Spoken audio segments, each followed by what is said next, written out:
रेशम प्रकृति का सबसे अनुपम उपहार है।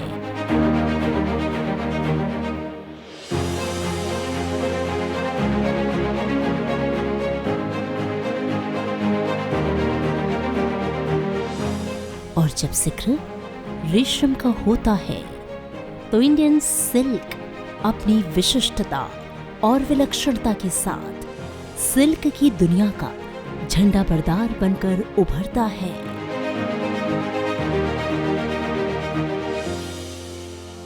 रेशम भारतीयता में रचा बसा दुनिया का सबसे अनोखा कपड़ा है। हम भारत के लोग रेशम के कपड़ों को सिर्फ पहनते नहीं हैं, इस पहनावे के साथ हम पहनते हैं हमारे जज्बात भी, हमारा प्रेम, अपनापन और हमारी निष्ठा भी, जो रची बसी है हमारी परंपराओं में, हमारी विरासत में और हमारी संस्कृति में। प्यार हो, पूजा हो, पर्व हो या उपासना, रेशम की डोर हर एहसास को बड़ी ही खूबसूरती से पिरोती है। रेशम सिर्फ एक धागा मात्र नहीं है, बल्कि देश की शक्ति और समृद्धि का प्रतीक है।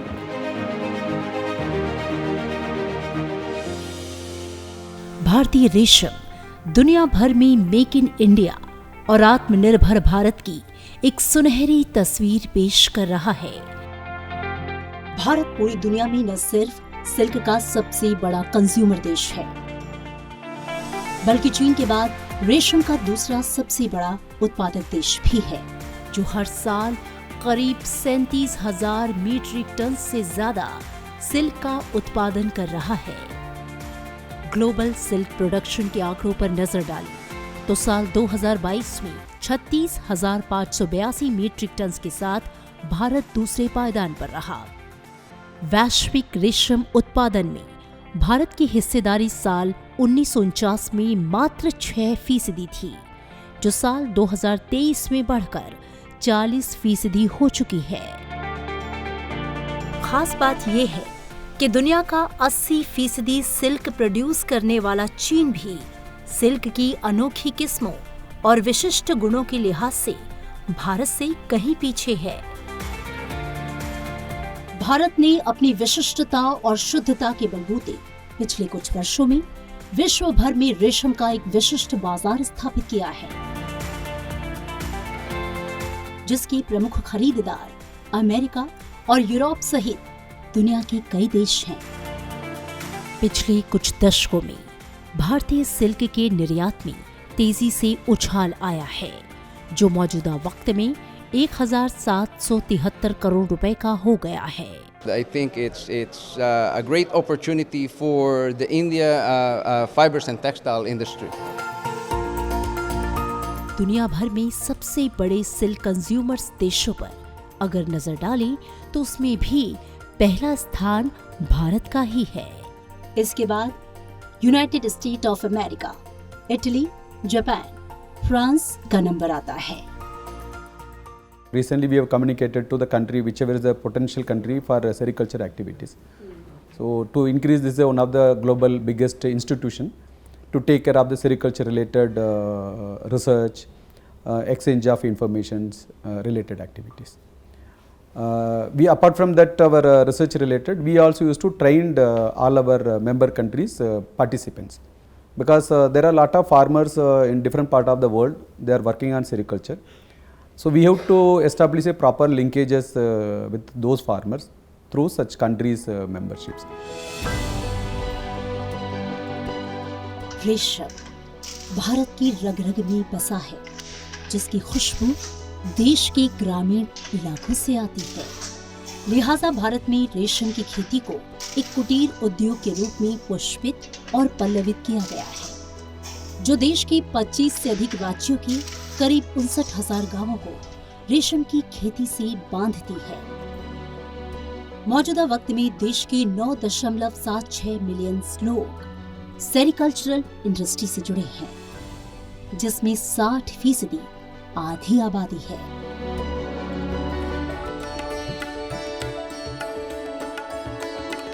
भारत दुनिया का एकमात्र ऐसा देश है जहां सिल्क की 4 वैरायटीज प्रोड्यूस की जाती है, जिसे 2 हिस्सों में बांटा गया है, मलबरी सिल्क और वान्या सिल्क। दक्षिण भारत का राज्य कर्नाटक पूरी दुनिया में द क्वीन ऑफ टेक्सटाइल यानी कि मलबरी सिल्क के लिए विख्यात है। भारत में कुल सिल्क उत्पादन में मलबरी सिल्क का हिस्सा 80% है। वहीं वान्या सिल्क के गढ़ भारत के पूर्वोत्तर राज्य देश का 22% रेशम उत्पादित करते हैं। वान्या सिल्क को वाइल्ड सिल्क भी कहा जाता है। इसमें टसर, एरी और मूंगा सिल्क अपनी अनोखी विशेषता और उत्कृष्टता के लिए दुनिया भर में सराहे जाते हैं। रेशम का धागा देश के कोने कोने को आत्मनिर्भरता के सूत्र में पिरो रहा है। सिर्फ दक्षिण भारत ही नहीं, बल्कि पूर्वोत्तर राज्यों की 200 से ज्यादा जनजातियां अपने कई पुश्तों से रेशम उद्योग से जुड़कर न सिर्फ जीविकोपार्जन कर रही हैं, बल्कि देश की सेरिकल्चरल इंडस्ट्री का ग्रोथ इंजन भी बन रही हैं।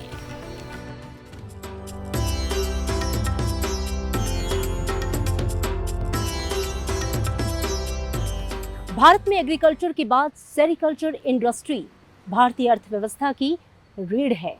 आइए आपको लेकर चलते हैं the silk story of India की ओर। दक्षिण भारतीय राज्य कर्नाटक।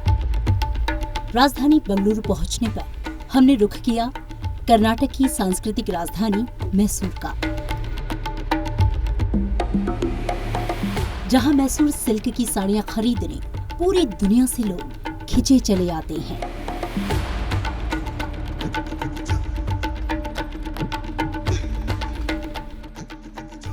लेकिन हमारा मकसद था सिल्क को करीब से जानना और समझना।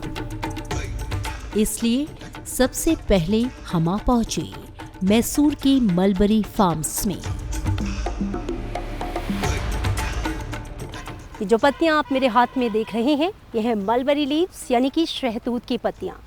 सिल्क वॉर्म इन्हीं पत्तियों को खाता है और कहा जाता है कि पत्तियों की क्वालिटी जितनी अच्छी होगी, सिल्क उतना अच्छा निकल कर आएगा।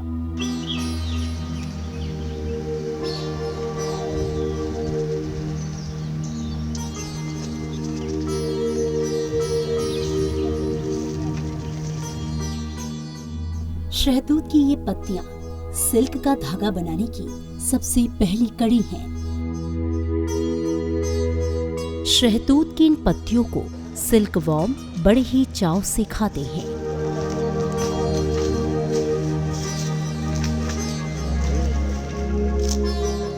तकनीकी विकास के साथ साथ मलबरी प्लांटेशन और सिल्क वॉर्म की वैरायटी को लेकर भी कई प्रयोग किए जा रहे हैं। Earlier, as you know, that the local mulberry variety was there. Later, Converto has come, and which are giving very low yielding between 15 to 20 metric ton per hectare per year. Later, due to continuous effort and due to conventional breeding technology, we have developed this V1 variety, which is a presently high yielding variety.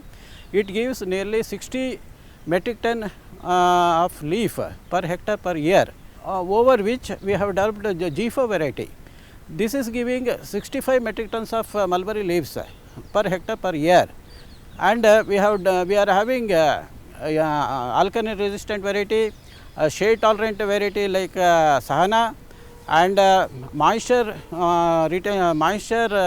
tolerant varieties like MSG2, and one more pipeline variety is coming, that is called AGB8. 2 ಎಕರೆ plot ಹಾಕಿದ್ವಿ ರೇಷ್ಮೆನ. 2 ಎಕರೆ ಹಾಕೊಂಡು ಒಂದೊಂದು batch and batch 200 ಮೇಯಿಸ್ತೀವಿ madam. 2 batch ಒಂದು 15 ದಿನ ಬಿಟ್ಟು ಗ್ಯಾಪ್ ಬಿಟ್ಟು ತಿರುಗಿ ಇನ್ನೊಂದು ಬ್ಯಾಚ್ ತರ್ತೀವಿ. 150 ಮೊಟ್ಟೆಗೆ 150 kg ಬೀಳ್ತದೆ ಇಳುವರಿ. ಒಂದು 500-550 ರೂಪಾಯಿ ನಡೀತದೆ. ಒಂದು 70-75 ಸಾವಿರ ರೂಪಾಯಿ ಲಾಭ ಸಿಗುತ್ತೆ ಮೇಡಮ್. ಖರ್ಚು ಒಂದು 15ರಿಂದ 20 ಸಾವಿರ ರೂಪಾಯಿ ಖರ್ಚಾಯ್ತು. ನಮ್ಮದು ಆಳುಗಳು ಕರ್ಕತ್ತೀವಿ, ಅದೆಲ್ಲ ಕಳೆದು ಮೊಟ್ಟೆದು ಗೀಟದೆಲ್ಲ ಕಳೆದು ಒಂದು 60 ಸಾವಿರ ರೂಪಾಯಿ ಗಂಟ ನಮ್ಗೆ ಒಂದು 25 ದಿನಕ್ಕೆ ಲಾಭ ಸಿಗುತ್ತೆ ಮೇಡಮ್. ರೇಷ್ಮೆ ಏನಂದರೆ ನಮಗೆ ಲಾಸ್ ಗೀಸ್ ಏನಿಲ್ಲ. ಅಂದರೆ ಮರಿ ಚೆನ್ನಾಗಿ ಕೊಟ್ಟು ನಾವು ಸೊಪ್ಪನ್ನು ಯಾವ ಥರ ನಾವು ಇಳುವರಿ ಮೇಂಟೈನ್ ಮಾಡ್ತೀವಿ ಆ ರೀತಿ ಅದರಲ್ಲಿ ಚೆನ್ನಾಗಿ ಬೆಳೆದಂಗೆ ನಮಗೆ ಲಾಭ ಅಂತೂ ಲಾಸ್ ಅಂತೂ ಇಲ್ಲ ರೇಸ್ ಮೇಲೆ ಮಾತ್ರ. शहतूत की खेती साल 1949 में 0.56 लाख हेक्टेयर थी, जो साल 2023 में 2.56 लाख हेक्टेयर हो गई है.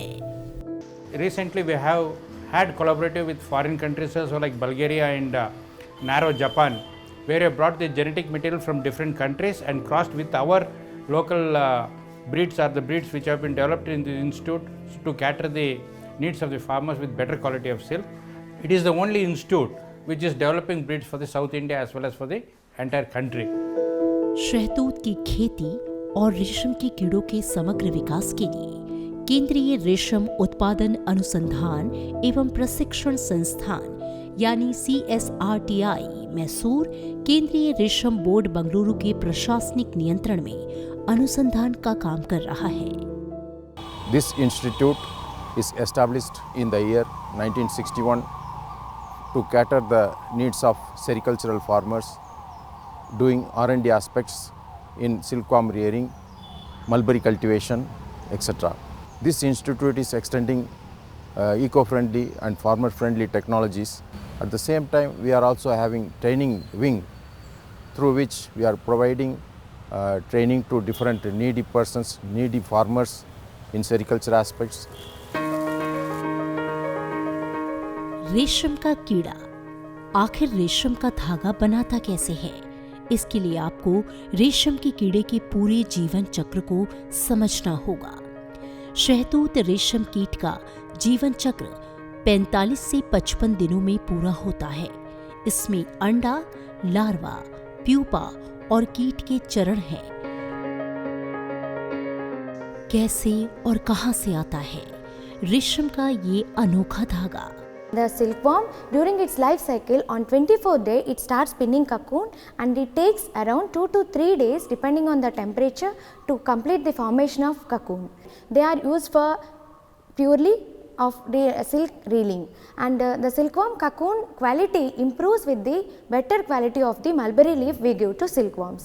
रेशम के कीड़ों का घर यानी कोकून मेकिंग प्रोसेस को समझने के बाद हमारी टीम अब निकल पड़ी है the silk city of India Ramanagaram की ओर.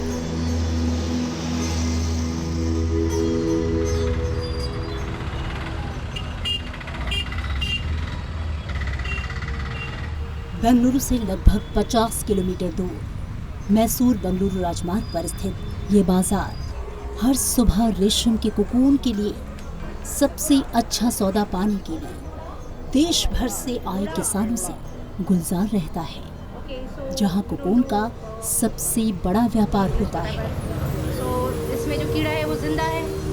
हाँ, जिंदा कीड़ा है इसमें. ये बाजार कर्नाटक राज्य सरकार के रेशम उत्पादन विभाग के उप निदेशक के कार्यालय का हिस्सा है, जिसकी देखरेख में हर रोज कोकून की करीब 10 करोड़ की नीलामी होती है. ये है एशिया का सबसे बड़ा कोकून मार्केट रामनगरम बंगलुरु, जहां पर पूरे देश से जो किसान हैं, फार्मर्स होते हैं, वो अपने कोकून्स को सेल करने के लिए आते हैं. बिडिंग्स होती हैं 3 लॉट्स में और एवरेज 50,000 किलो से ज़्यादा कोकून रोज़ यहाँ पर सप्लाई किया जाता है और इसके बाद से पूरे देश में कोकून जाता है और प्रोसेस शुरू होता है सिल्क की साड़ियाँ बनाने का. को हर डिस्ट्रिक्ट से नाफा रामनगरम के मार्केट को आता है. नाफा आके झल्डी में डाल के उधर जाके बिटिंग स्लिप लेके हर दिन 10 घंटे को सवेरे 10 घंटे से 10:30 तक एक्शन चलता है फर्स्ट राउंड. फिर सेकेंड राउंड 11 से 11:30 तक चलता है. फर्स्ट राउंड में जो क्वालिटी नाफा रहता है, जैसे कि ये नाफा थोड़ा कम है क्वालिटी, इसको रेट कम मिला, ये कैंसिल करके सेकेंड राउंड को डालता. पहले पूरा कैश का पेमेंट था, अब डिजिटल ऑनलाइन का डिजिटल प्लेटफॉर्म पर मार्केट चल रहा है. ನಾವು ರೇಷ್ಮೆ ಬೆಳೆಗಾರರು ನಾವು ತಿಂಗಳಿಗೆ ಒಂದು ಬ್ಯಾಚ್ ಮಾಡ್ತೀವಿ, 100 ಮೊಟ್ಟೆ ಬಿಡ್ತೀವಿ ಒಂದು ತಿಂಗಳಿಗೆ, ಒಳ್ಳೆ ಇಳುವರಿ ಬರುತ್ತೆ. ಮತ್ತು ನಾವು ಮಾರ್ಕೆಟಿಗೆ ತಗೊಬರ್ತೀವಿ. ಮಾರ್ಕೆಟಲ್ಲಿ ಆನ್ಲೈನ್ ಆಗಿರೋದ್ರಿಂದ ನಮಗೆ ತುಂಬ ಅನುಕೂಲ ಇದೆ. ನಮಗೆ ರೀಲರ್ಸು ಒಳ್ಳೆ ರೇಟ್ ಕೊಡ್ತಾರೆ ಮತ್ತು ಇಳುವರಿ ಚೆನ್ನಾಗಿ ಬರ್ತಾಯಿದೆ. ಅದರಿಂದ ನಾವು ಇದನ್ನೇ ಉಪಯೋಗ ಮಾಡಿ ಬೆಳೀತಾ ಇದ್ದೀವಿ. ಒಂದು ತಿಂಗಳಿಗೆ ಒಂದೇ ಬೆಳೆ ಬೆಳೆಯೋದು, ನಾವು 2 ಬೆಳೆ ಬೆಳೆಯೋದಿಲ್ಲ. 75 ಮೊಟ್ಟೆ 100 ಮೊಟ್ಟೆ ಮಾಡ್ತೀವಿ. फर्स्ट 1948 में पार्लियामेंट में सेंट्रल सिल्क बोर्ड का एक्ट पास हुआ था, उसके बाद 49 में हम लोग का सेंट्रल सिल्क बोर्ड बनाया। कब बनाया था? तब 1950 के आसपास अगर देखेंगे हम लोग का रॉ सिल्क प्रोडक्शन है, मेनली सिल्क इंडस्ट्री में रॉ मटेरियल है, तब अराउंड 1100 मेट्रिक टन था। अभी 75 ईयर्स का ग्रोथ देखेंगे, now we reach to 36,500 metric ton.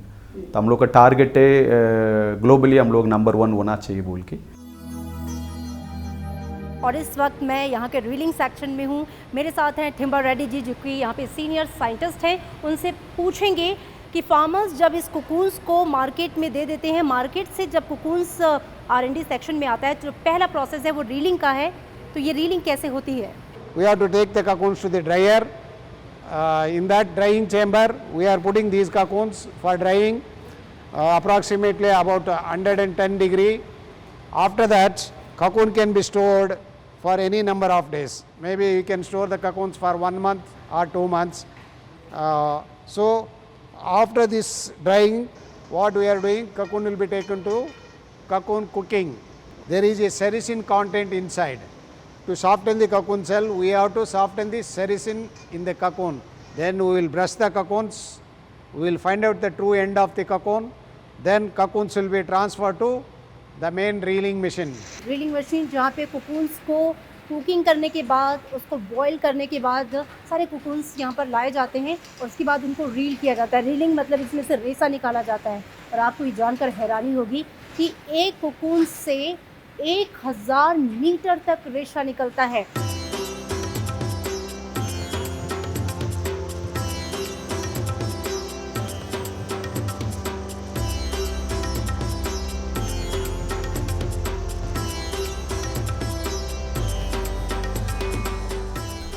ये हमारी इंडस्ट्री जो है हमारे परदादा से दादा और ज़माने से चली आ रही है।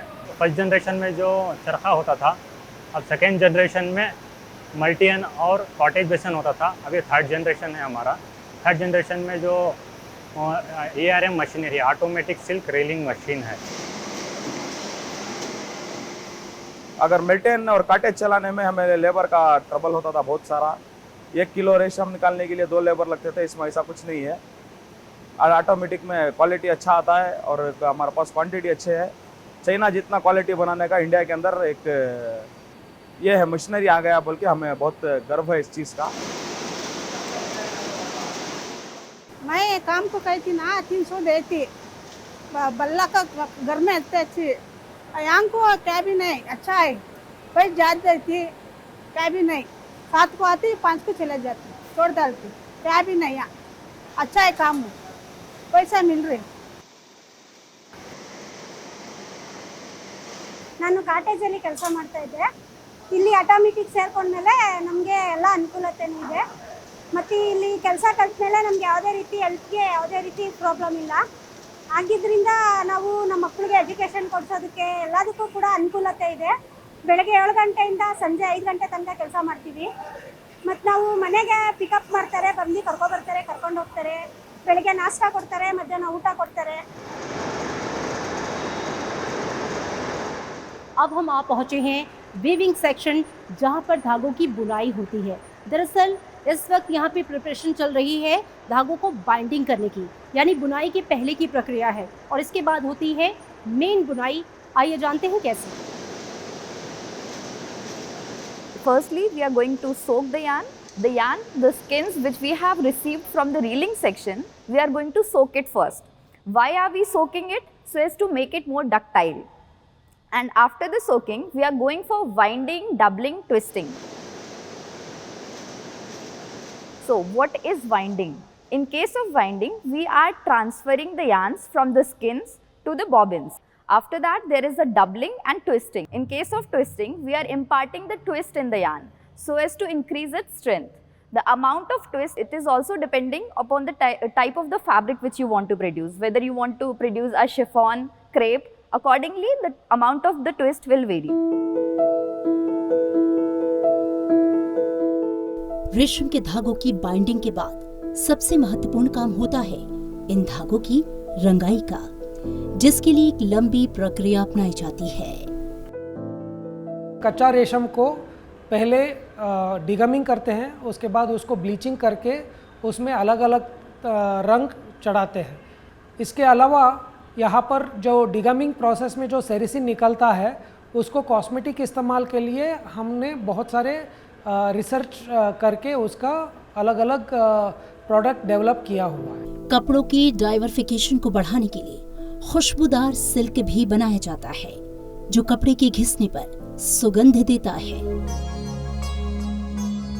सिल्क पूरी दुनिया में अपनी गुणवत्ता के लिए जाना जाता है, लिहाजा बंगलुरु की central silk board of India के टेक्सटाइल टेस्टिंग लैब सेक्शन में सिल्क के कपड़ों की गुणवत्ता की जांच की जाती है।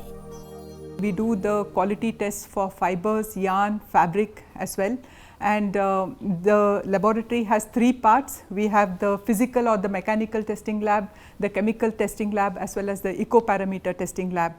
So this is the physical lab. So here we have the mechanical testing activities. We find out the quality of the silk, the fabric, the strength, the comfort property, the construction and these things. Bharat में silk की शुरुआत सिंधु घाटी सभ्यता से हुई। तब से लेकर अब तक सिल्क अपनी शुद्धता के लिए जाना और पहचाना जाता रहा है। प्राकृतिक रेशम की पवित्रता के कारण ही सदियों से हमारे पूर्वज सिल्क से बने वस्त्रों को शादी ब्याह और धार्मिक रीति रिवाजों का हिस्सा बनाते रहे हैं। रेशम की गुणवत्ता ही उसकी सबसे बड़ी खूबसूरती है। शुद्ध सिल्क की पहचान के लिए भारत ने 17 जून 2004 को सिल्क मार्क लॉन्च किया, जो दुनिया में अपनी तरह का पहला सिल्क की शुद्धता मापने का टैग है। रेशम के शुद्धता की पहचान एक थोड़ा मुश्किल कार्य है। उसकी चमक को देख करके, रेशम को देख करके ये जानना थोड़ा मुश्किल होता है कि यह प्योर सिल्क है या नहीं है। जैसा कि आप जब सोना खरीदने जाते हैं तो उसकी पहचान करना बड़ा ही मुश्किल होता है, तो उसके लिए भारत सरकार ने निकाला है हॉलमार्क। उसी तर्ज पर कपड़ा मंत्रालय भारत सरकार की एक सुंदर पहल है जिसे हम सिल्क मार्क बोलते हैं। जब भी कोई कंज्यूमर, जब भी कोई व्यक्ति रेशम की साड़ी या रेशम के किसी तरह के कपड़े खरीदने जाते हों तो ये सिल्क मार्क लेवल जो हमारे साथ में आप देख रहे हैं उसे देखकर ही परचेज करना चाहिए। To buy pure silk, first visit only a Silk Mark authorized store. And when buying, buy products only with the Silk Mark label. Scan the QR code on the Silk Mark label to ascertain its authenticity. रेशम के ताने बानों की इस लंबी और खूबसूरत प्रक्रिया को देखने और समझने के बाद आइए अब हम चलते हैं बेंगलुरु की वीविंग फैक्ट्री में, जहां बनती हैं सिल्क की साड़ियां। बेंगलुरु की इस वीवर्स कॉलोनी में सिल्क की साड़ियों को बनाने का काम दिन रात चलता है। ये एशिया की सबसे बड़ी वीवर्स कॉलोनियों में से एक है। पहले जो हम लोग काम कर रहे थे तो उसमें और इसमें हम लोगों के पास में मतलब पहले तो 100 ग्राम ही धागा नहीं निकाल पा रहे थे जो जंग में निकालते थे पहले। तो अब इसमें इस मशीन के द्वारा हम लोग इतना निकाल रहे हैं कि 200, 250, 300 ग्राम में भी सब घर का काम काज करके निकाल रहे हैं। तो अभी क्या है ना, हम लोग को मतलब इसमें बहुत प्रॉफिट मिल रहा है। अभी भारतीय बुनाई कला के ये वो सिद्धस्त हाथ हैं जो सिल्क के धागों से भारत की महान परंपरा और विरासत को बुनते हैं और इन धागों में भरते हैं संस्कृति के रंग, जहां एक एक धागा आलिंगनबद्ध होकर देश को पिरोता है एकता के सूत्र में। कश्मीर से कन्याकुमारी तक भारत की सांस्कृतिक विरासत के रेशमी धागे, विविध रंगों, आंखों को सुकून देने वाले डिजाइन, चमचमाते रूपों, शानदार ताने बाने और अपनी खूबसूरत बुनावट से पूरी दुनिया को सम्मोहित कर रहे हैं। कर्नाटक का मैसूर सिल्क हो या उत्तर प्रदेश का बनारसी सिल्क, महाराष्ट्र की पैठानी सिल्क साड़ी हो या ओडिशा की कोसा और बोमकाई सिल्क, मध्य प्रदेश की माहेश्वरी सिल्क हो या चंदेरी सिल्क, तमिलनाडु का कांचीवरम सिल्क हो या राजस्थान का कोटा सिल्क, असम का मूगा और एरी सिल्क हो या झारखंड, बिहार और छत्तीसगढ़ का टसर सिल्क, तेलंगाना की पोचमपल्ली और गुजरात की पटोला सिल्क साड़ियां, जम्मू कश्मीर का चिनौन सिल्क हो, भारत की विशेष सांस्कृतिक पूंजी का हिस्सा हैं। स्वदेशी की भावना से ओत-प्रोत हमारी कला की आज दुनिया दीवानी है। फैशन के इस बदलते दौर में आज सिल्क सिर्फ साड़ियों तक ही सीमित नहीं है, बल्कि मांग के हिसाब से सिल्क से बना हुआ हर सामान आपको बाजार में आसानी से मिल जाएगा।